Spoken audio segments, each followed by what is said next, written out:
This is Quakecast 63.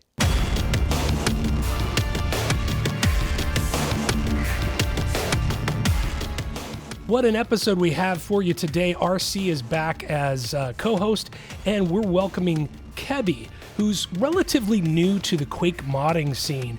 Some of the projects that Kebby has worked on is Alkaline, the Quake 25th Birthday-pak, but Kebby has a really unique point of view and a real whimsical kind of presentation to his work. So we're going to get right into the interview. There's tons to talk about, but let's put it this way. If you're a fan of furry creatures or little plastic minifigures or foam projectiles, you're going to love this interview. I had already heard about the game, part of the classic like id library, Doom and Wolfenstein, but I'd never actually played it before. And I was like, well, let me give it a chance. And I'm probably like most people, you buy it on Steam and it doesn't work. And it's like, oh, well, I guess that's it. So it wasn't until later I played it on Easy Quake, and it's like, oh, all right. This is, kind of old retro game. And I didn't understand what like the hype was about, I guess at the time. I was playing it wrong. Like running away from enemies. I was playing it slow. I was playing it like a modern game. You're playing it like how I play it. Well, my previous experience was just like games that I knew were like from like 2004, so like Half-Life, and I was kind of playing it like that, and it wasn't the same. I'm sorry, Half-Life 2. It wasn't the same kind of game. This is more of a fast pace. Like if you play it like it's a online game, it makes more sense in the single player setting. If you go in, get close to enemies, bait out chainsaws, and moving around quickly. So I was kind of playing it like the unfun way. And it wasn't until I had played Doom Eternal that it's like, oh, hey, this is like you have to like get in there to actually like, you have to find the fun. You have to get in there and get close to enemies and run around. And you've obviously worked with other engines and different modding tools, right? Is that oh the case? yeah, I have a list here. Let's see. Because I was always interested in getting into like game developments. Like I've been playing these games. These games are fun, but like I want to make my own stuff. I have my own ideas that I want to try to put into games. So it's like, okay, well, I need an engine. I need to be able to do that. And I had tried so many different. Let's see. I have like 3D Game Maker, Adventure Maker. I tried like modding for like Halo. The big one was Hammer, and that got me into, let's see, BSP editing. So like the binary space partitioning stuff. So level editors, but it was all level editors. I got into the Drommed engine for Thief and Wow. System Shock, and it's like that's desperate, getting into that stuff. So those were all like level editors, and it's like levels. I wasn't really big on like editing levels. I want to change like gameplay stuff, and I remember not really liking making levels because they weren't fun to play. That sounds weird. Like you already knew all the surprises because like you're making your own level. You already know all the tricks and stuff and traps and stuff. So it wasn't as exciting to play my own level. Whereas a gameplay mod, you could play other people's levels with your gameplay mod, and it would totally change everything. I just made a video about like werewolf claws, and you could like scratch and jump around, and it's like, hey, you could try playing that different maps and gameplay stuff. I also didn't have much success with gameplay engines. I tried Godot, I tried Unity, I tried Unreal Engine. It's like, oh, this stuff it's way too codey, and a lot of that stuff seemed like you had to like start from scratch, or you had to use someone else's like pre-made assets and stuff, and it was very it didn't feel very custom. It didn't gel with you, I guess we could say, right? Yeah. And I had known about Trench Broom because people were comparing it to Hammer, so it's like, oh well, I'm familiar with Hammer. So I remember trying Trench Broom out a little bit, but that was back when I was still using like Easy Quake, and I didn't I didn't understand it at that point. I hadn't played any mods. I didn't know about Arcane Dimensions. I didn't know about Rubicon. That was all like before, and I didn't get it. I didn't get it. And it wasn't until I started getting into the custom code stuff. It's like, hey, all of a sudden I can make like a reskin. I can change some models, and that's what I'm interested. I'm a 3D animation like modeler, and it's like, this is what I want. That's what I'm interested in. Like everybody has their like interests. You know, Macon makes like these wonderful texture sheets and stuff, and like Marky makes wonderful maps and stuff. But it's like I'm interested in like the animation aspect, like the modeling, making creatures, making weapons, and like doing weird gameplay stuff. Right, and I was telling RC, I think one of the most impressive things is not just the modeling, because I mean, I'll get to this in a minute, but there's not a lot of modelers in the community. There are way more now, because there are some tools that allow people to use Blender a little better, and those came along fairly in recent years, right? So there are more modelers, but in general, there's very few compared to mappers or even coders. And so what's impressive about your work is that you're pretty darn good coder too. These weapons, they feel great, they sound great, they have distinctive. I'm talking about the Birthday-pak. Mm-hmm. They have really distinctive feels to them, and they're very creative. And just the level of polish is what kind of blew my mind. We were talking about that earlier. It's just like the whole package so good. You know, so that's great. Now you're able to kind of run with it, and you have like you've got this. Dangerous habit of copyright near copyright infringement. Yeah, it's good though. So far the projects I'm working on has been like toys, and like, well, now I've been working on the Lego. I don't know if you want to talk about the Lego stuff. Whenever you're quote unquote block. Yeah, the Block-pak. I have to call it. Yeah, what's the safe term for that they use in spots? I can't remember. It's like I've been just like plastic construction toys or something. Probably, it's something really stupid. So bleep Lego. Are we allowed to say that? I don't actually. Hey man, it's your lawsuit. Not mine. Gosh. Right. Well, the Block-pak. That was started by, trying to find the user, Mikey. They were doing a block themed Xmas Jam map, and they had posted some pictures of they had made a Christmas tree and the little reindeer, and they were talking about making texture wads, and it's like, oh, that's really fun, that's cool. And everybody loves plastic brick construction toys. So it's like, oh man, I was wondering like what the ranger would look like as a miniature figure. So I kind of just did that, and everybody loved it immediately, and it's like, oh, okay, well, you know, I wonder what the weapons would look like if they were little plastic little toys. And it's like, oh, that's interesting. Well, what if I made them like weapons and just kind of did a little reskin? It's like, oh, that's cool. That's cool. What if the enemies were also, and then it kind of just spiraled a little bit. So I guess now I'm doing the whole thing. I'm kind of just redoing every model in the game now and reanimating it. But well, the funny thing is too, are you keeping the glasses for invisibility? Because that's classic. That is awesome. I love the glasses. I'm keeping that. That's funny. It looks awesome. Yeah, it's cool. It's what a project. I mean, it's pretty nuts. Now, so RC, so I always follow Kevy's stuff on Quake Mapping. That's on the Quake Mapping Discord, and I can always see. Right. And it's funny, you put a bunch of screenshots while I was really busy with personal and family life, so I'm kind of scrolling through a lot of these, and a lot of them I have not seen. I'm like, I've seen some of them, but there's some really crazy stuff. Like you have the I think they're called the Technic. Some of those gears and things, yes.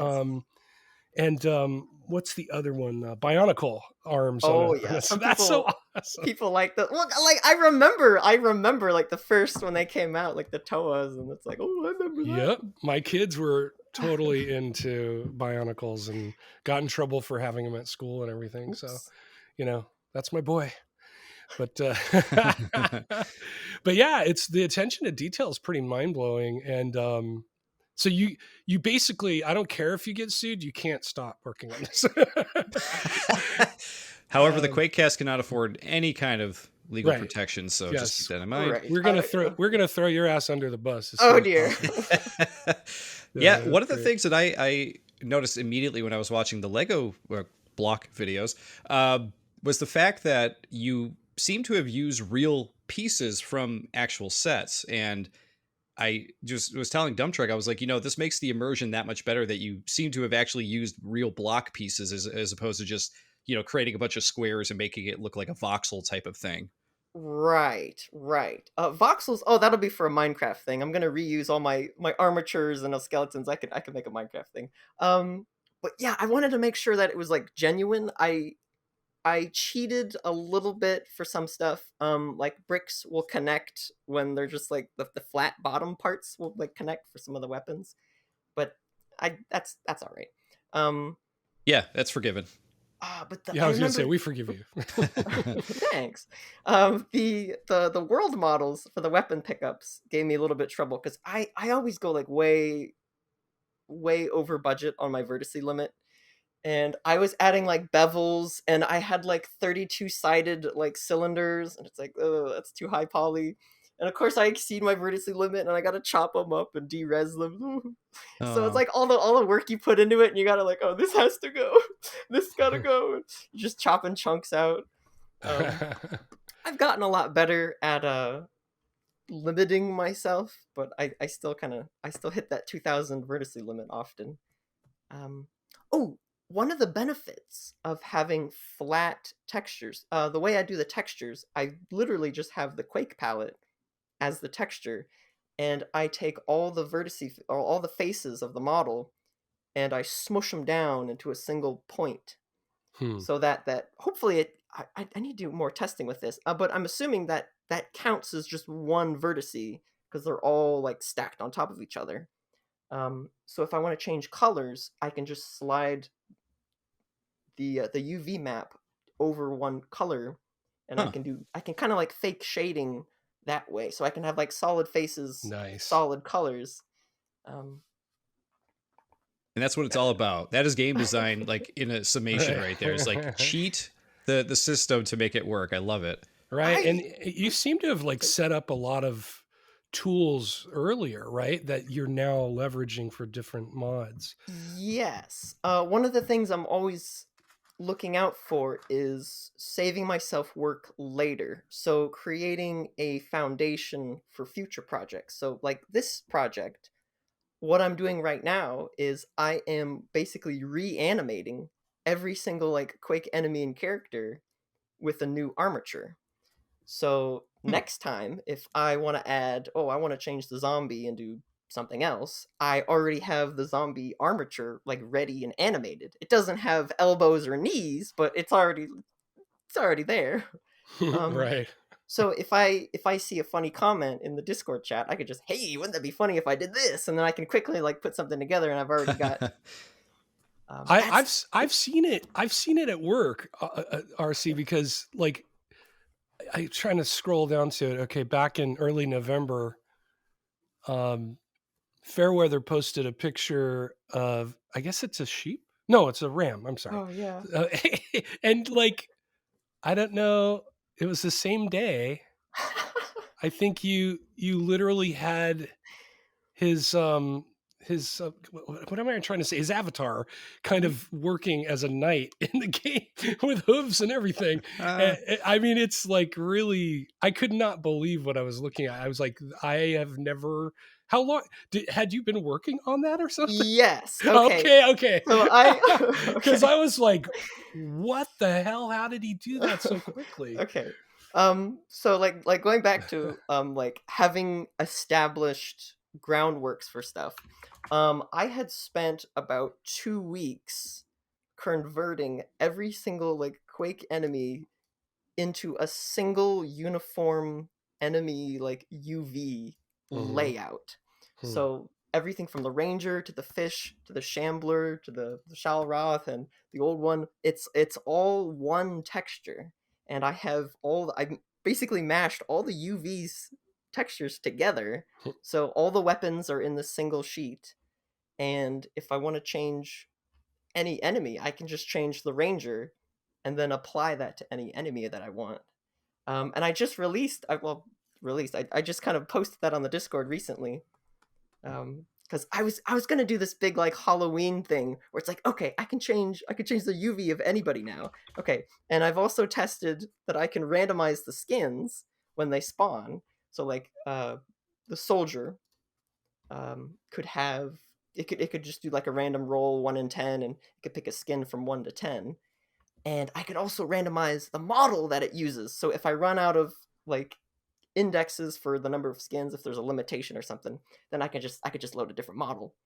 But then it's like, hey, that means I can also have like different sizes. I could change the scale of the enemy. I can change the vertice animations of the base model, and I can do all that stuff, and that's cool. That is cool. And I got a bunch of skins from the like QuakeNet world, like the online stuff, like clan skins and stuff. It's like they could be like costumes, and it would like randomize, and every enemy would have like a different costume or something, and it got like way complicated. And unfortunately I didn't get to finish it for Halloween, but I did test it, and it does work.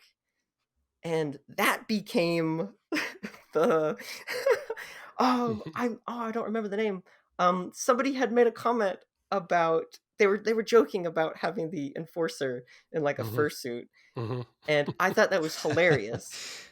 And I used that as an opportunity to test like an armature puppet, a way for me to attach new mesh to the existing Quake models without having to reanimate the Quake models, because those Quake models are already animated. And it's like, okay, well, how do I attach like this like head to this like already model that exists, or like strap a tail to its back? And I did like this puppeteering thing where I have a new armature, and I parent it to the vertices of the Quake model. So it like tracks it basically. So if I want like a boot or something, like a big shoe on the enemy, I take the foot and I assign the vertices, like that's the foot, and then I attach the bone to the foot vertices, and then I have my new mesh. I merge the new mesh with the Quake mesh, and then I say that this new boot mesh follows this bone, and then I have a new boot now, and I didn't have to animate like 170 frames with the boot on there. That's crazy. That's awesome. It's kind of crazy to me, you know, that you mentioned that, Dub Truck. You say it's crazy, but literally, like the beginning of this interview, you were like, you know, Godot was too Cody, and then you're explaining all this stuff you're doing now, Well, and my head is spinning. So, well, that's different. I like 3D animator, so like 3D motion graphic technologies. I already knew like all this like Blender stuff. So the Blender animation aspect is like not new to me. So like tricks like that, and meshing together two different textures, like taking the original texture, you double the width, you add your new texture, and then in the UV editor you scale it by half, and then everything like fits again, stuff like that. I could also blend together different where is it? I had it here. I was thinking of like big head mode. Like the enemies have like a separate head gib that they have, and the head gib is actually really detailed because it's like the same resolution as the body. So it's like, well, what if you just stick the head on the model, on like the body model, and then you get like big head mode for like, you know, like old Nintendo cheat codes and stuff. You can scale it upwards. So you make a puppet bone where it just tracks the head, and then you put the new head on there, you put the new texture in the old texture, and then hey, you could have big head mode. So all these little you know, hacks and tricks you're talking about, these are things you're actually doing within Blender and other programs. It's not necessarily all coding, correct? No, it's not. The coding is for like animations, like custom weapon stuff. The most complicated weapon so far was that bleep and speak thing. Absolute nightmare. it was only Nightmare because I wanted something very specific, and it's one of those like, oh, I have an idea for a mod, but it has to have this one thing, otherwise I don't want to do it. And it was displaying the current letter in the alphabet Right. on the Wow. model. And that the problem, the reason that was a nightmare was because like every time you pick up ammo or like get hurt or like switch weapons, it just resets your animation to like 0. And it's like, no, stay. Right. Stay there. So Damn I it. had to create like a global variant that like a variable that like keeps track of what place you're on, because I also wanted it to do a big alphabet slam at the end of the alphabet. So it has to know where you are in the 26 letters. And I also wanted the player to be able to keep their place in the alphabet so they could hold on to that big alphabet slam attack. So you're holding down the fire button, you're shooting off the letters A, B, C, D, you get all the way to Z, you let go of the mouse, you switch to different weapons, you're going through the level, and oh, there's an ogre right in front of you, switch to your bleep and speak, and then you can do your super like 26 letter Right. alphabet slam thing. Yeah, they fire out sort of like an expanding plane of letters in a rows. It looks pretty cool. Yes. It's very fun. I mean, just even thinking about the coding that you did, it kind of makes my brain kind of feel bruised. But you can't even speak right now. I can't even talk. But let me ask you this: those are I know you do stuff for Quake Spasm and you test in Quake Spasm and all that. So these are like compatible, right? For the most part. Have you ever tried it? Any of your stuff in the older, like like the new DOS version or the? Oh boy. Have you tried it in any of those older engines to see if they would even work, or is it just no? only... I've tried Quake Spasm Spiked, and I tried Dark Places a little bit, but I kind of didn't like some of the. It messed up some of my transparencies. It works differently. It definitely. Yeah, it's a little different. It's really nothing a against. Quake I'm sorry, engine. nothing against Dark Places. I prefer Quake Spasm. Sorry. No, that's good. I mean, just that it plays in kind of an ubiquitous engine. I'm sure the code would probably work because it's just Quake C, right? So, but that's. I was just curious. That's a nerd question. Sorry. It's all right. That's really cool. Yeah, there's some other stuff that you've done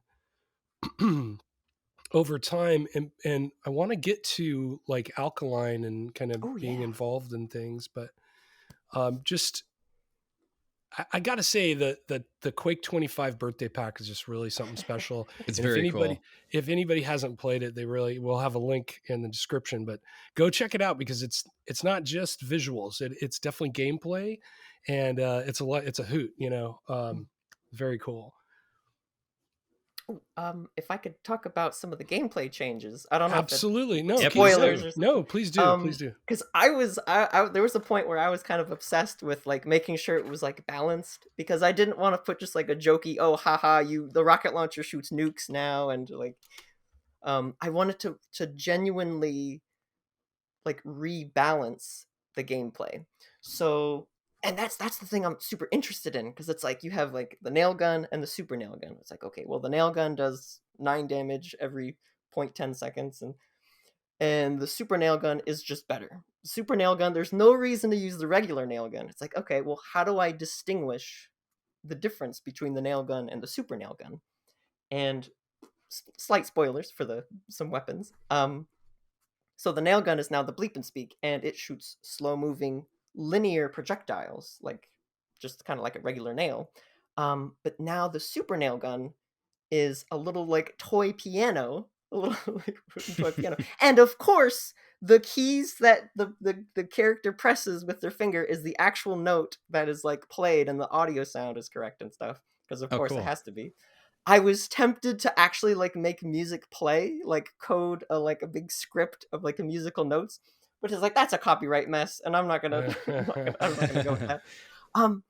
But the little toy piano, it shoots these projectile notes like an arcing grenade, and the musical notes do more damage if they don't touch the ground.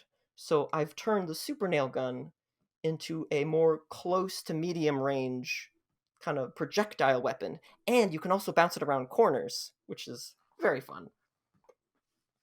Who doesn't like to bounce things around corners? I mean, Bounciness. Come on, cheers for bounciness. No, that's why grenade launcher is my favorite weapon in Quake. It just round corners. What's your favorite weapon in the Birthday-pak? Curious. I love the birthday present personally. That's kind of can't get enough of that, and that bounces off the walls too. So it's awesome. But I mean, I do love all of them. The blab and speak is great. It just puts a smile on my face. But yeah, they're all cool, and also the nerve gun. Oh yeah, or nerf gun. Nerve blasters. Those blasters are great. So yeah, I mean, it's hard to pick one. When I saw the cuboid. Oh yes, the puzzle cube. Yes, right. I had a huge smile on my face because I had one of those when I was a kid. So I never hit it with a baseball bat, though. I will say that one turned out to be the most fun to play with because it's this like scatter shot and they bounce around, they go crazy. And I actually made it so if you run out of ammo, if you run out of explosive ammo, you get to just use it as a bat, just a regular baseball bat. So tell me about this paper airplane launcher you've got in the birthday mod. All right. Well, in the Birthday-pak, there's the rocket launcher replacement. Instead of firing just one normal boring rocket, you have this blocky crossbow that fires paper airplanes. And when you click the button, it shoots one airplane and it travels like a normal rocket. It explodes. But if you hold down the button, you load a second paper plane, and if you keep holding it down, it loads a third and a fourth. And then when you let go, it fires all of them at once. And I made it so the pattern for depending on how many paper airplane rockets you have changes. So just one paper airplane, it's just single straight forwards. But if you have two charged, it does a side-by-side shot. And if you have three, it does it in a horizontal line. But if you have all four charged, it fires in a closer, compact, square shape directly ahead. And there was a little quirk with that weapon that I didn't intend, but it was amazing, and I left it in. If you're holding down the button, the fire button, and you switch weapons, it stays charged. So at a moment's notice, you can switch the rocket launcher, point down at your feet, and you can just like blast yourself into the air. And also, it's very good for rocket jumping because the damage is reduced. The splash damage is a little bit smaller than the regular rocket. So if you're just using one rocket at your feet, you can do little hops. And so like you could jump over the traps in, I believe it's like episode 1, map 5, like the red cathedral building that has the wall spikes. You can just jump right over those. Nice. If you want to go a little bit higher, you use 2 paper airplane rockets. And if you want to go really far, you use 3 or 4, but you have to make sure you have enough health to do that. So if you find the pentagram of protection, you can just fly basically. That's awesome. That's cool. I like whenever you're talking about this and having played it and goofed off with it, because I played like 3 levels. And then this morning I kind of like, okay, I don't think I saw everything. I'm just going to impulse 9 and make sure I got everything. But that's why I was trying to figure out like, how do I do that punch? But now I know. So that's very cool. But it makes me want to make a map for it. I mean, right?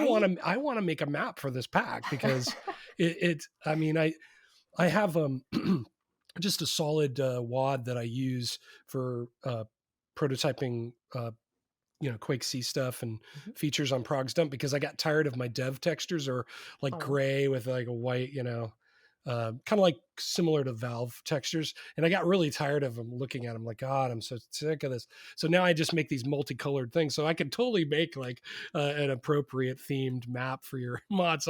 Don't be surprised if I whip one of those out one of these days. Oh, that'd be cool to see. Yeah, well, I'd gotta get into mapping, dude. I got it, but it's like, it's a whole nother.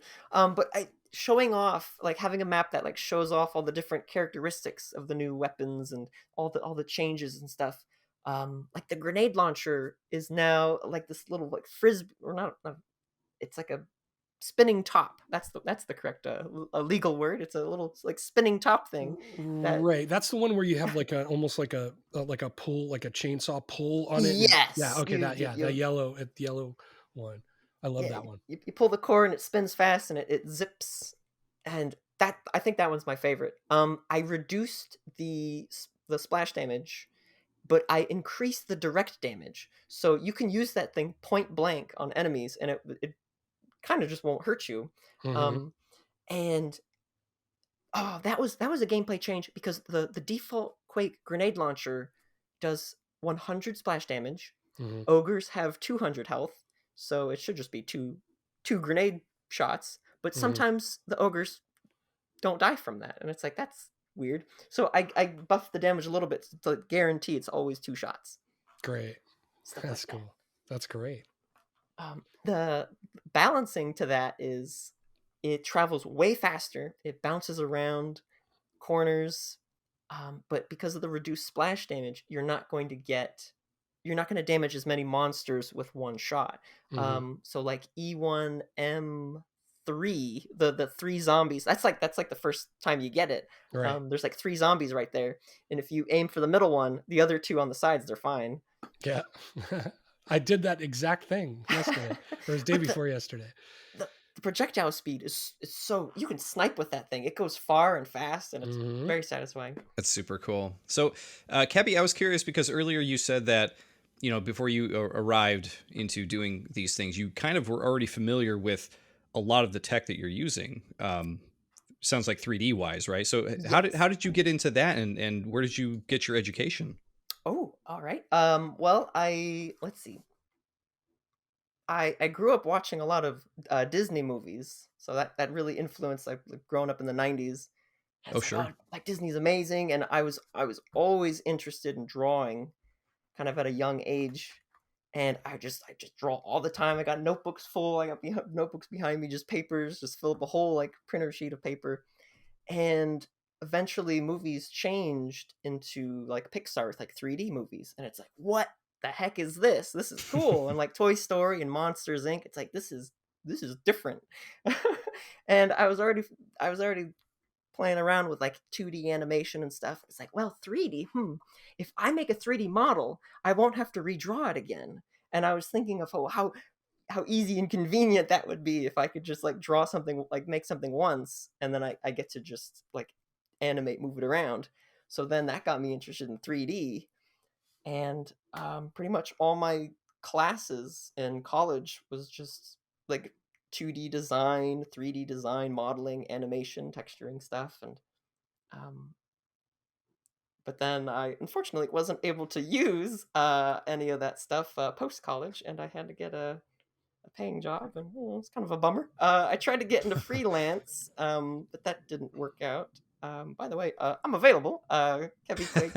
I was gonna say, yeah. We'll talk about that. We'll talk about that a little later. Seriously, All right. I do want to talk to you about something.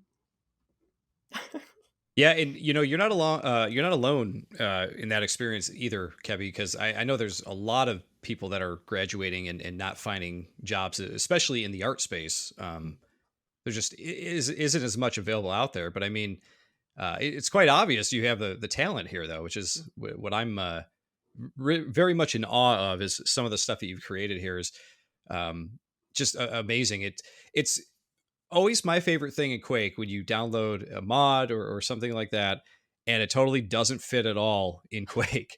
And I love that. It looks great. It has like almost its own color scheme to it. It's brightness, it's bright, it's colorful, it's fun. And it's almost as if like Ranger sent like his son in with all his toys, to to take out the monsters. And I love that kind of stuff. I love when stuff is kind of turned on its head. So I very much appreciate that.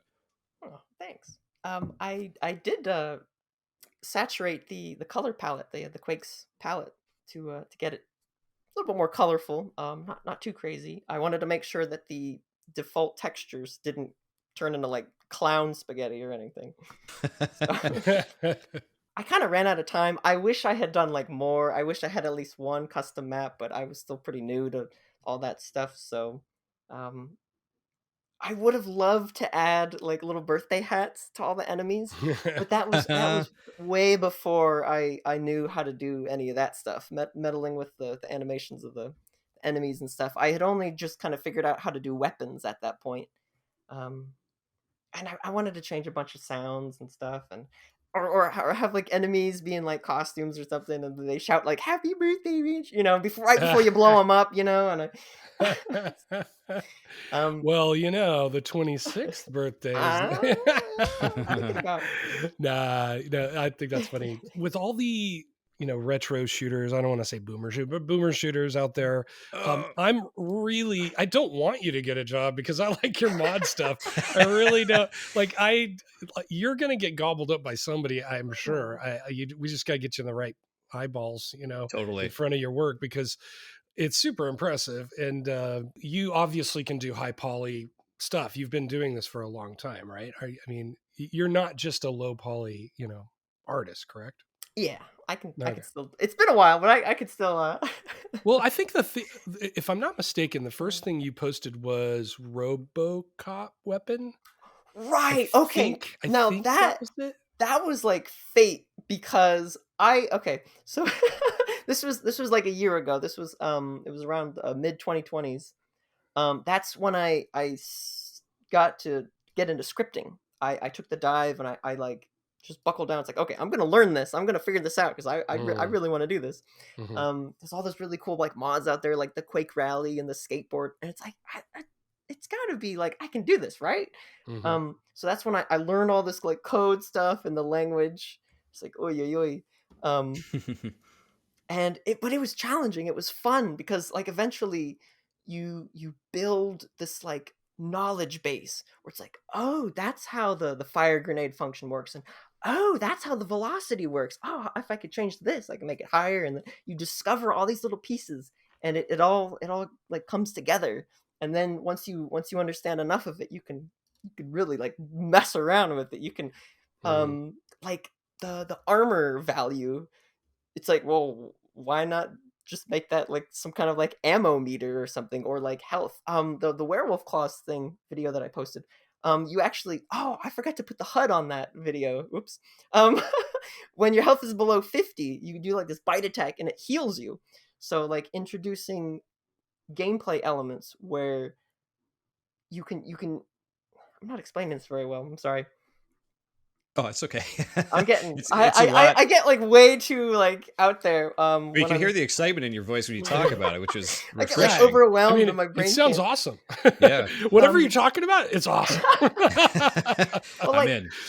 Gameplay stuff can be changed in like weird and interesting ways. Like the armor doesn't have to be just like something that just absorbs damage. Like you could use armor as like a ammo currency, like some kind of weapon that uses armor, or a weapon that like drains your health, but if it hits an enemy, you get health back, or something like that. Or a weapon that like activates like quad damage for a little bit of time, and if you keep a combo going, you keep getting that quad timer gets reset. You get to like interesting stuff like that. That's what I'm like fascinated with. And I don't remember the original question that you had asked. Don't worry about it. I forgot too, because I'm old. Oh yes. So I had been doing code tests for about like 6 months, and during that time period, just basically any idea that I thought of, I just see if I could do it. So it's like, okay, well, RoboCop's cool. Let me put the RoboCop gun in there, and I'll give it that like 5-round burst in the movie when he shoots it. He pulls the trigger, and it shoots like 5 times in like half a second.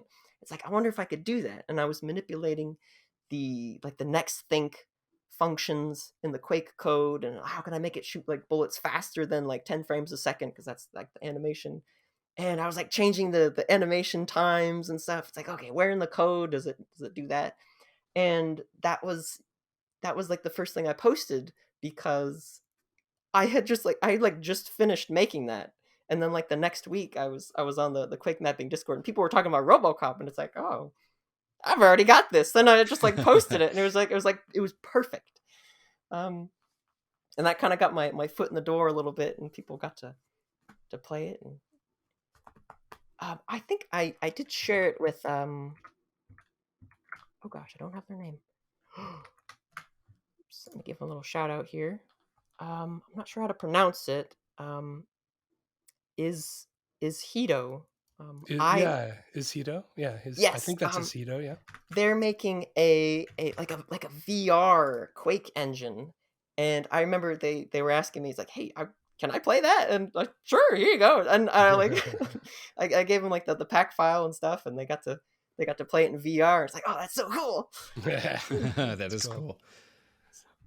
Yeah, now, so you moved into, like, you were invited to work on Alkaline, right? Yes. So Okay. talk about your involvement with Mr. Greenwood and the gang. Yeah, it very exciting. So another like fate thing. Like after doing the Birthday-pak, it's like, whew, man, whew. Okay, I'm done with weapons for now. That stuff was a little crazy. All that code and all that. It was a little overwhelming. My first like mod official thing. Let me relax. Let me try to get into like enemy modeling and animation. It's been a while.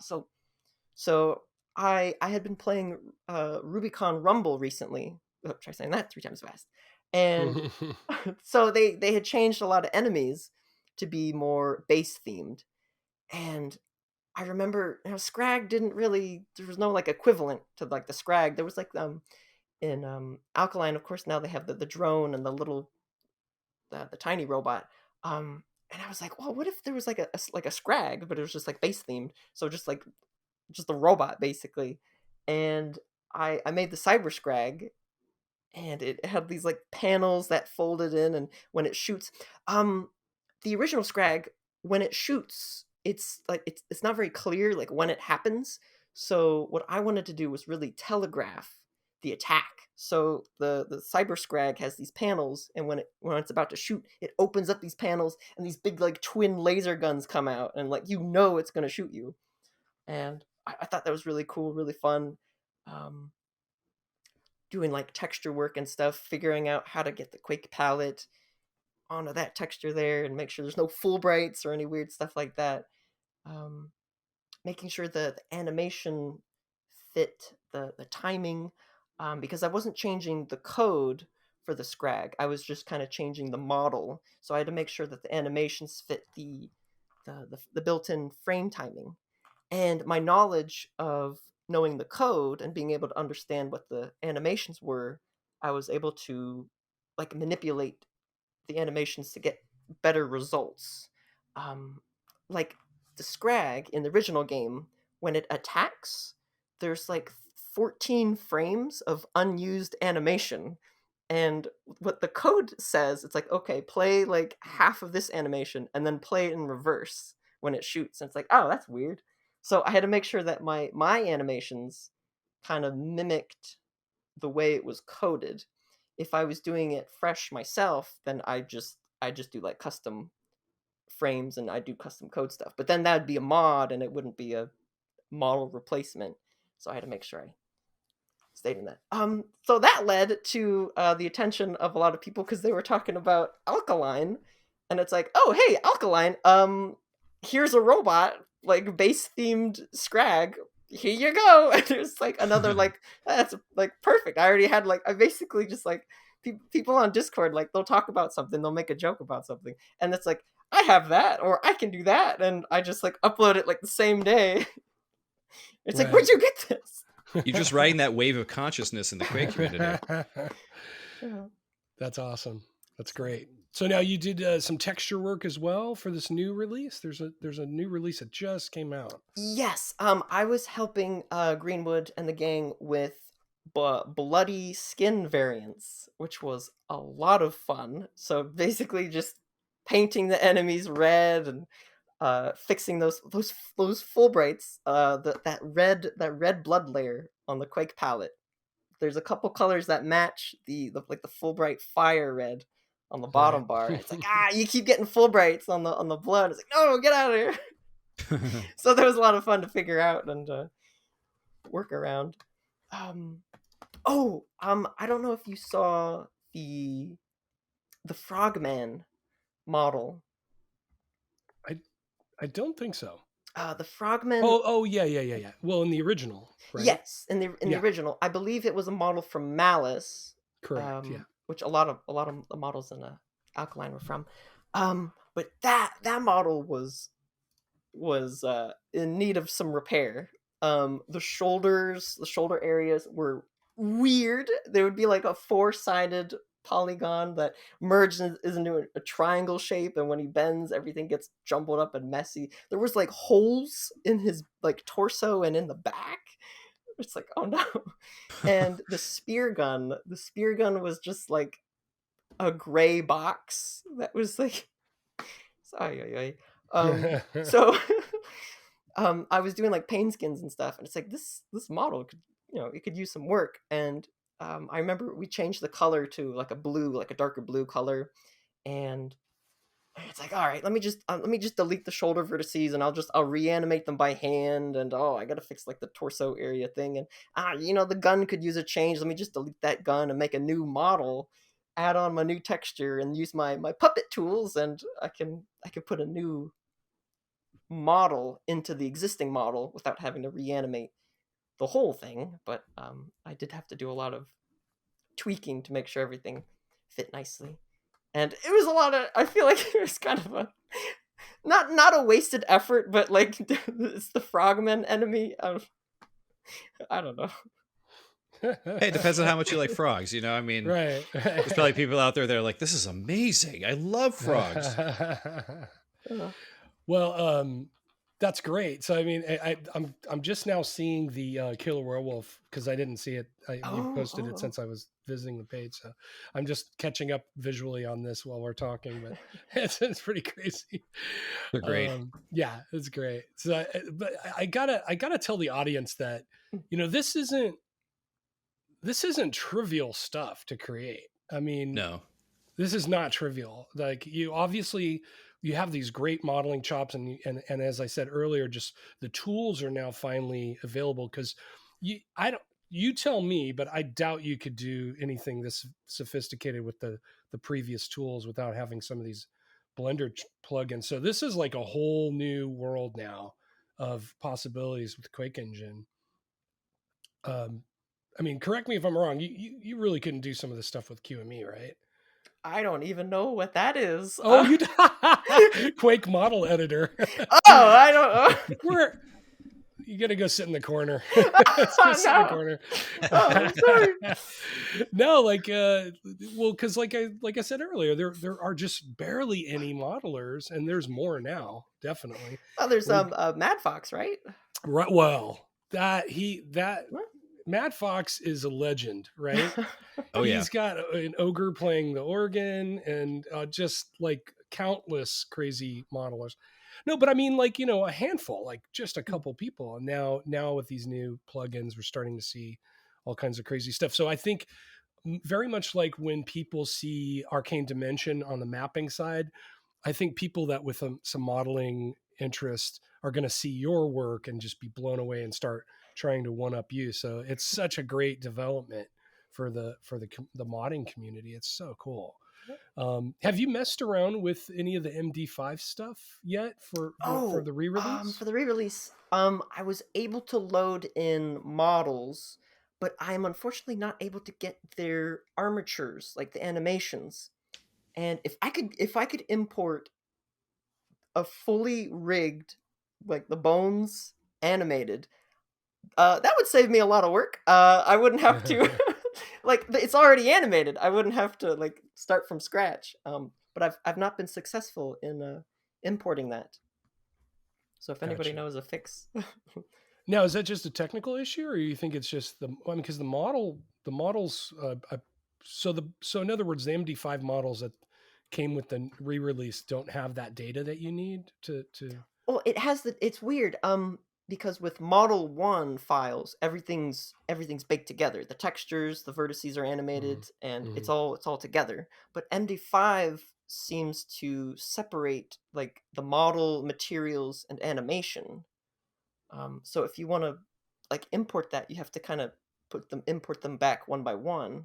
And the models include the armature, but the animation files are different, and I don't know how to put the animation file like into the bones to make them move. That's a weird issue I'm having.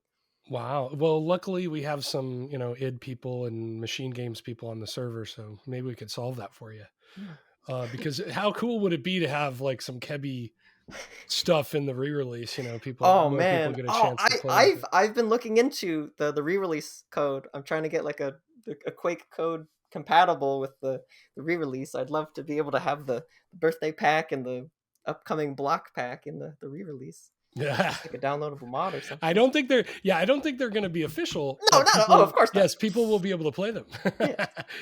Yeah. I just love that new update. I have not fired it up, but I read all the stuff and I've seen screenshots and some videos and it looks great there. So I love that it wasn't just released and forgotten. There's stuff coming out now. Oh, yeah. So that's very cool. The horde mode is super fun. I don't know if I haven't played it yet. so good. RC and I have plans. Yep. Gonna be checking it out very soon. Oh yeah. Well, that's cool.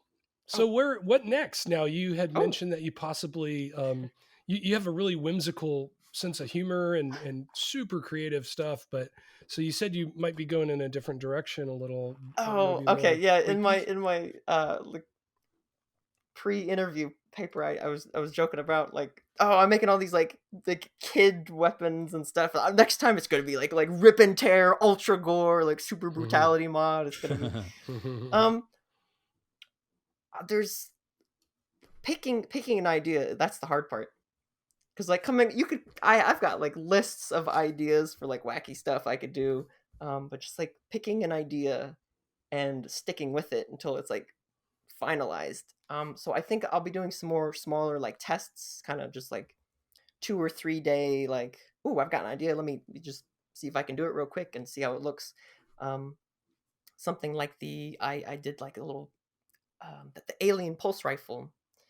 Somebody was 3D modeling in the Discord and they were showing off their progress. It's like, oh, that's really cool. It's like, I want to see that in Quake. So I already had made a like FAMA's master key like weapon pack thing based on the Killing Floor 2 FAMA's weapon that they added. I was a little unhappy with the animation, so I was like, I could do that myself. And I did it in Quake, and then I already had that foundation, like going back to the pre-established projects. I already had a base. I already had like a mod base of this like weapon with like alternate fire modes. I wanted to see if I could do like the iron sight scope and have a melee bash and reload, and it counts your ammo, and there's muzzle flashes and shell casings that eject and tracer lines and all this, and a laser sight thing. And it's like, okay, we'll just replace the model with this like alien rifle and then like change the shotgun to a underslung grenade launcher, and you can just do something like that in about half a day without having to like reinvent everything, because you already did it. You already did the work, and you can just add something new to it or remix it a little bit. That falls under the category of working smarter, not harder, right? That's great. That's really cool. Just this is the kind of stuff that happens where it's like I'm trying to sleep, and it's like 1 a.m. and it's like, I had made that the werewolf claws thing like a year ago, and I had just did the alien pulse rifle recently, and then I was thinking, hey, the werewolf thing, it's got claws and it can jump really far, and when it bites there's like the teeth that chomp down.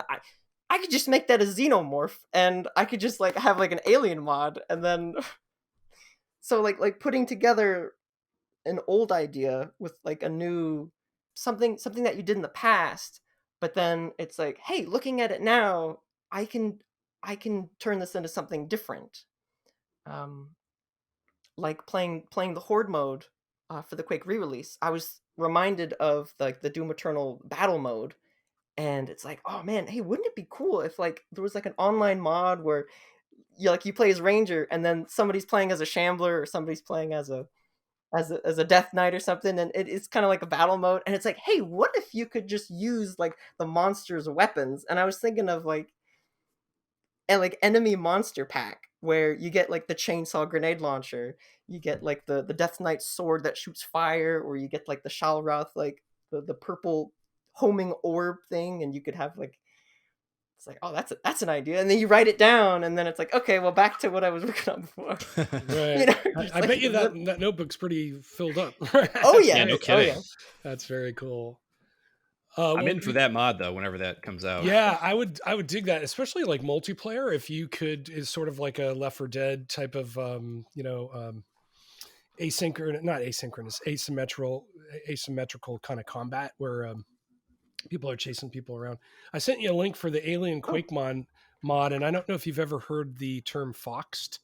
Like the mod got foxed. Oh, it got like copyright claimed, or right, and that's where this comes from. Because 20th Century Fox shut this down back in 1997. This Alien Quake. I don't recall playing it. I may never have touched this thing, but yeah, it got shut down. Yeah, that was big news back when it happened. Yeah, and so that's where that foxed term comes from. It's right there. It says the Quake TC that was foxed by 20th Century Fox. It's kind of funny, but so yeah, it's not a new thing to kind of wrestle with these big corporations and with IP. But I think if you're not making any money, I think you're okay. You should be okay. I could always make it a legally distinct space creature monster shooter. Call it not Escher-esque, but what is it? Giger-esque. Giger-esque monster. It's a Beanoporf. Yeah. My own creation. You know what? I was gonna roll with that, but it's completely inappropriate what I was gonna say, so I'm not gonna say it. But good for you that you have the ability to just kind of have an idea, jot it down in a notebook, and then revisit it later and actually put it into practice. That's very, very cool. Thank you. Very impressive. Well, it was thanks to Progstump for making those tutorial videos and kind of helping a lot of people like get into Quake mapping and modding and being part of the community. I was always like really shy, and it's like, oh, I don't want to share this. It's not very good, and it's weird and bad, and I'll post when I have something like finished and it looks good, and then I never post anything, and I'm always worried about it. So it's been wonderful to be more open and showing off like work in progress stuff, and I'll definitely be showing off some more of my earlier tests from half a year ago. I've got like the Deus Ex weapons. I was making like a Gep gun and the portable wrist crossbow, and I was doing like Minecraft weapons and stuff. I've got a lot to show off. Nice. So. That's great. And one other thing that I think is cool that I didn't know about, because we have guests on, and if they're on the Quake Mapping Discord, we'll just go back and grep some of their screenshots and things. Mm-hmm. But I didn't notice you've posted so many infographics that really are very helpful to the community. I'm sitting there going, damn, why didn't I see these? And some of the coding ones would have helped me. I was like, oh wow, that's cool. So you do these great infographics, like the one I'm looking at right now. It looks like you are going from Blender to the game engine and kind of explaining the FOV differences between the game or the similarities. I'm not reading the whole thing here, but yeah, you've like just really great stuff. I mean, thank you. As a member of the community, man, that's really cool. I'd forgotten about that. One of the first things I did, it's like, okay, this is like a new engine, it's a new code. First thing I'm going to do is like stress test this thing. I'm going to see what the limits are, because I tend to go overboard with my ideas, and then I hit the limits in the middle of my project, and then it's like, and then you got to cut stuff out. So the first like month and the weeks following after that, I was like, okay, how many vertices can I have? How big can the textures be? How many colors can I get? And what can I get away with? Like, how high can I make the frame rate before it like crashes or something? So I was doing all these like tests and experiments, and I believe, if I'm remembering the image that you're seeing with like the colored lines and the height difference, there was a command like FOV adjusted 1, and that like sets the weapon so it doesn't like move up and down and stuff. And it's like, well, if someone's playing the mod, how do I make sure that they have that like setting enabled so it looks the way that I like designed it to look, and the differences and stuff like that. No, and you shared it with people. That's the difference between you and other folks. So they figure stuff out and just move on. But it seems like it might be part of your process that you want to have this information, because how could you fit all this in your brain? Do you want to talk more about the Block-pak a little bit, or that's kind of currently what I'm currently working on? Of course, yeah. Definitely. I mean, definitely. Like what's the status of the Block-pak? Like how much more work? Yeah. I believe I'm over halfway with remodeling, reanimating, not retexturing, but the enemies. So I recently finished the zombie, and I don't know if this is spoilers. I kind of want to wait till the video's out. But it's a little more skeletal than you might remember. Nice. And I'm working with I'm trying to like redo the Shambler, and I'm taking some inspiration from like some of the Lord of the Rings sets have these like trolls, and I'm trying to like figure out how to model those like distinctive. It's like it's curvy Lego. Oh, I can't say like it's like. Let me try again. Play mobile, Duplo. Wait, what's the safe one? I don't. Oh no, not Duplo. Like these trolls, like their arms, they're like curvy, but they have a very distinct like angular design where like the corners come to a crease, and I'm trying to mimic that with the Block-pak here. And I want to make sure that the gibs and the gore is also like blocky. So like, and I want the blocks to be correct. So if you blast a soldier, the soldier's gun should go flying. The soldier's helmet should go flying. The face should be the same. The textures currently are kind of just work in progress. It's just there as like placeholder. It's just the ranger kind of as every enemy again. But creatures like the fiend and the scrag, those are made of bricks. Those are made of the little plastic blocks. And I didn't go for like a minifigure look. The fiend is the one that has the some of the am I allowed to say bionicle parts? Yeah, Sure. I think you're okay. Listen, You say whatever you want. You say whatever you want, and you deal with it later. No. So you can't get a job because you got to do all this stuff. Well, I've only been able to. Well, I don't know if I should say this, but I've only been able to do this because I'm currently between jobs at the moment. Otherwise, I literally would not be able to do any of this. There would be no Block-pak. Like Dump Truck was saying, I mean, this stuff is top notch, cool stuff, man. And I think when a company will recognize that passion and the talent, I don't think you're going to have any trouble finding something eventually. That's it for this Quakecast. Thanks so much to Kebby for joining us on the show. Thanks to RC for joining me again. It's always fun. Thank you to Michael Markey for this fantastic music, and we will see you on the next episode.